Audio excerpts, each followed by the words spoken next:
శరీరంలో వచ్చే ఇన్ఫెక్షన్స్ తగ్గడానికి పత్యాహారం తయారు చేసుకోవడానికి కావాల్సిన పదార్థాలు: బియ్యం, విడంగాలు, పిప్పళ్ళు, మిరియాలు, మునగాకులు, సవర్చ లవణం, మజ్జిగ. పత్యాహారానికి కావాల్సిన పదార్థాలు చూసాం కదండి. ఇక తయారీ విధానం ఎలాగో డాక్టర్ గారిని అడిగి తెలుసుకుందాం. డాక్టర్ గారు, మరి తయారు చేయడం ఎలాగో చెప్తారా? అలాగేనమ్మా. దీనికి ఏంటంటే మొట్టమొదట మనం స్టవ్ వెలిగించి బాండి పెట్టుకుందాం. ఓకే.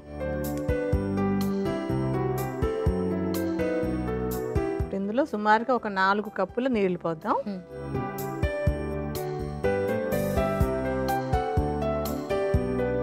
నీళ్లు మరిగేలోపు ఇందులో ఏంటంటే మనం ఇప్పుడు ఒక జావలాగా తయారు చేసుకోవాలి.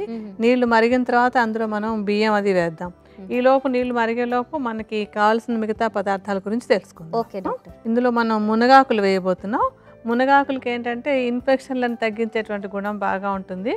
ఒక మంచి డీటాక్స్ టానిక్ లాగా, అంటే శరీరంలో ఉండేటువంటి మలినాలను తగ్గించడానికి, ఆ మలినాలని మూత్రం రూపంలో కానీ మలం రూపంలో కానీ బయటకు పోవడానికి సహకరించేటువంటిది మునగాకు.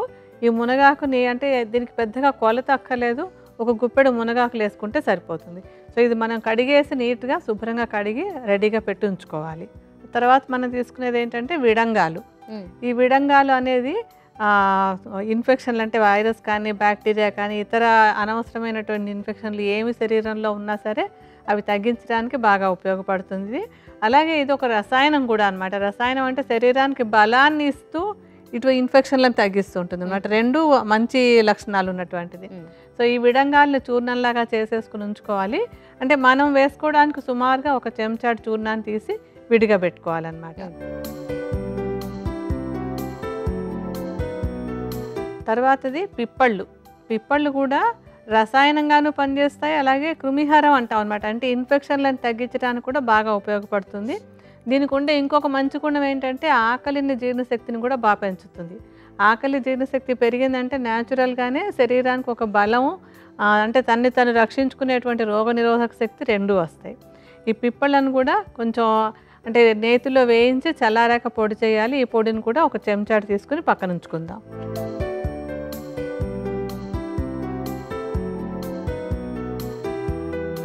తర్వాత మిరియాలు కూడా ఇన్ఫెక్షన్లు తగ్గడానికి బాగా ఉపయోగపడతాయి. అలాగే వచ్చినటువంటి కరోనా కానివ్వండి, ఇతర ఇన్ఫెక్షన్లు ఏవైనా వాటి వల్ల శరీరంలో పేరుకున్న మలినాలు బయటకు పోవడానికి కూడా మిరియాలు ఉపయోగపడతాయి. మిరియాలని పొడిలాగా చేసేసుకుని ఒక చెంచాడు పొడి, ఇది కూడా మన పక్కన విడిగా పెట్టుకుందాం.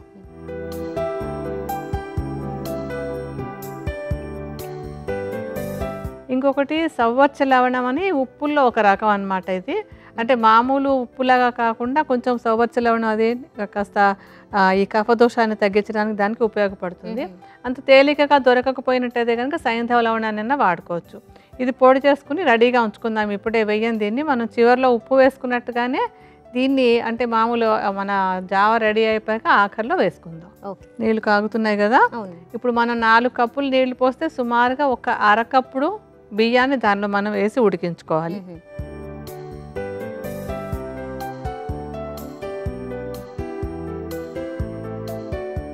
అలాగే ఇందులో కొంచెం మనం మునగాకులు కూడా వేసేసి ఉడుకుతున్నట్టుగా, అంటే కషాయంలాగా అవుతుంది. ఉడుకుతూ ఈ మునగాకుల్లో ఉండే సారం కూడా మనకి బియ్యపు జావలోకి వస్తుంది. సుమారుగా ఒక గుప్పెడు ఆకులు ఇందులో వేసుకోవాలి. ఓకే.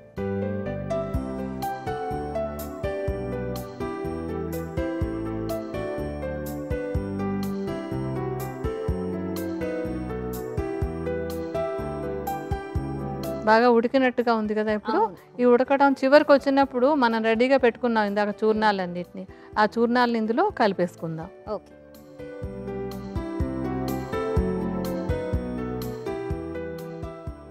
బాగా కలిపేసేయండి. కలిపాక కొంతసేపు ఉడకనిద్దాం.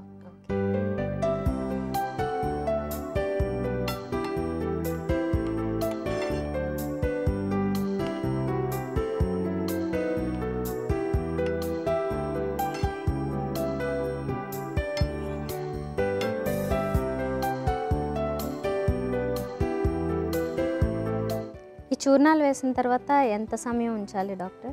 సుమారుగా ఒక 3-4 నిమిషాల పాటు. ఎందుకంటే ఈ చూర్ణాల సారం కూడా మళ్ళీ మనకి అందులోకి జావలోకి వచ్చేసేయాలి. అది ఉడకడం చివరికి వచ్చేసినట్టుంది కదా, బాగా కలిసిపోయి ఇవి కూడా ఉడికిపోయినట్టున్నాయి. ఇప్పుడు ఇందులో కొంచెం సవ్వర్చ లవణాన్ని వేద్దాం. ఓకే. అంటే ఉప్పు కేవలం రుచికి అన్నట్టుగా, మనం రుచికి ఎంత ఉప్పు వేస్తామో అలాగే సవర్చి లవణాలు ఇందులో వేసుకోవాలి. ఓకే.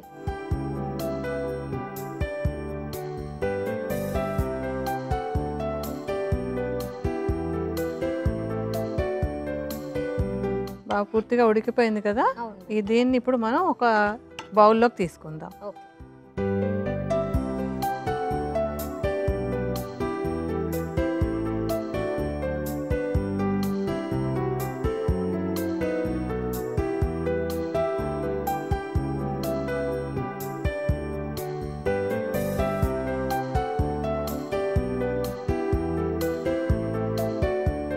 అది ఎక్కువ వేడి లేకుండా, వేడి తగ్గి కొంచెం వెచ్చవెచ్చగా ఉన్న సమయంలో దానిలో మజ్జిగ కలుపుకోవాలి. ఇప్పుడు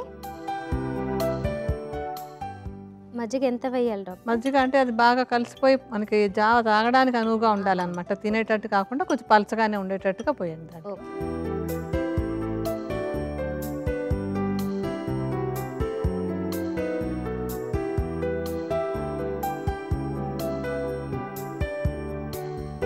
సో మన పత్యాహారం రెడీ అయిపోయినట్టే ఇప్పుడు. మరి ఈ జావని ఎప్పుడు తీసుకోవాలంటారు? అంటే ఇలా ఇన్ఫెక్షన్లతో బాధపడుతున్న వారు కానీ, వచ్చి కాస్త తగ్గి ఇంకా బలహీనంగా ఉన్నవాళ్ళు కానీ రోజు ఒక పూట ఒక ఆహారంగా, ఒక ఐటెం లాగా ఈ జావను తయారు చేసుకుని నిత్యం ఒకసారి కనీసం తీసుకోవాలి. 2 పూట్ల తీసుకున్నా కూడా ప్రాబ్లం లేదు. రోజు ఒకసారి కనుక కనీసం తీసుకుంటున్నట్టయితే ఈ ఇన్ఫెక్షన్ల వల్ల వచ్చినటువంటి మలినాలన్నీ శరీరంలోంచి బయటకు వెళ్ళిపోయి తొందరగా శరీరం మళ్ళీ శక్తివంతం అవడానికి పత్యాహారం ఉపయోగపడుతుంది.